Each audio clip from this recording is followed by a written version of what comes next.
Hello, and welcome to this video on shear failure in fillet welds. To begin with, let me start by sharing the screen so you can follow along with the PowerPoint in the presentation. My name is Girish Kelkar, and I am a welding consultant operating as WJM Technologies. Additional information about my consulting and training services is on the web at welding-consultant.com. In this video, we're going to review shear failure in fillet welds. There are two common types of fillet joints which are welded in fillet welds. One is the T-joint and the lap joint. The corner joint is also used, but not as commonly. I'm showing you two schematics over here.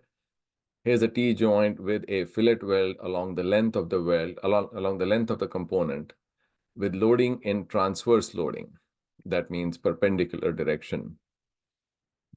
On the right-hand side, I'm showing you a schematic where the lap joint is welded with a fillet weld along the length of the component, and the loading is in longitudinal direction. That means the stress applied is parallel to the length of the weld. So the fillet weld can be loaded in transverse or longitudinal direction. So let's see what will happen when the fillet weld is loaded in longitudinal direction, as I'm showing in the same schematic here. In this case, the failure can occur in shear along leg 1 or leg 2. In this case, I'm showing a fillet with equal leg lengths on both sides. Or it can fail along the throat. As you can see, the length of leg 1 and leg 2 will be greater than the length of the throat. And hence, when you apply a longitudinal stress on this weld, the failure will most likely be along the weld throat. Now, conventional wisdom is that irrespective of the forces applied, the failure will always be along the throat, which will be the weakest link. So the conventional wisdom is that whether the loading is longitudinal or transverse, the failure will always be along the throat. However, as we are going to show in the next slide, that is not necessarily true. Here's a schematic of a T-joint welded with a fillet weld loaded in transverse loading. We have the fillet weld over here, and the weld can fail either at shear along leg 1, or it can fail in shear at an angle of theta, or it can fail in tensile failure at leg 2. Usually the tensile strength is greater than shear strength. So the highest probability is failure along either leg 1 or at an angle of theta in a throat at that particular orientation. So let's do some simple math. Here is a triangle showing the fillet weld with unit stresses in the transverse direction and unit lengths along leg 1 and leg 2.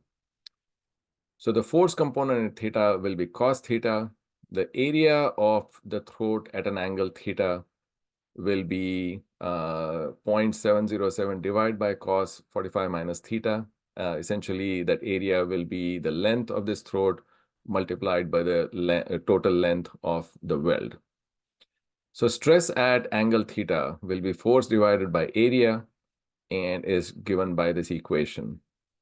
If we plot this equation as a function of theta, we will see that the stress will have a maxima at an angle of 22.5 degrees from the vertical. The stress at 0 degrees or 45 degrees will be equal, and then the stress will keep dropping towards 0. The shear stress will keep dropping towards 0 till 90 degrees. So contrary to popular belief, the stress at an angle of 22.5 degrees is actually greater than at 45 degrees, where typically the failure is expected to occur. And there have been situations where the failure is at an angle of close to 22.5. Here I'm showing you a failure in a weld. It's a T-junction, and you can see that the failure in the weld, what is the angle at about 20 degrees, which is close to 22.5, but not at 45 degrees. So looking at this failure and looking back at the analysis over here, it tells me that this T-joint fillet weld was loaded in transverse loading, and hence the failure at an angle closer to 22.5 degrees. So this goes against conventional wisdom. The conventional wisdom always says that the weakest link is going to be the throat at 45 degrees, and that's what you have to design for. So in summary, fillet welds are loaded in transverse and longitudinal direction, and the conventional wisdom is that fillet welds will always fail at the throat at 45 degrees on a fillet weld with equal leg lengths. However, in transverse loading, we have found that the weakest link is at 22.5 degrees, where the stress is actually 20% greater than the stress at a 45-degree throat. So if you're the design engineer or a test engineer and you're finding that your failures in the welds are at an angle of 22.5 or close there, and you're wondering why that would be, the key to the analysis is that you are applying in that particular weld a transverse loading, which does lead to failure at 22.5. So, and the stress is at a 20% higher than the stress at the throat. So that is why you will have to beef up your welds if you are expecting loading in the welds at a transverse direction. Thank you for your time. If you are interested in learning more about welding and joining, please subscribe to this YouTube channel. Videos on specific topics are in the playlist on this channel, and there are different playlists, one for resistance welding, laser welding, arc welding, and welding and metallurgy. And I hope you have time to review some of these videos and learn something interesting, and wishing you the very best in this field of welding and joining. Thank you.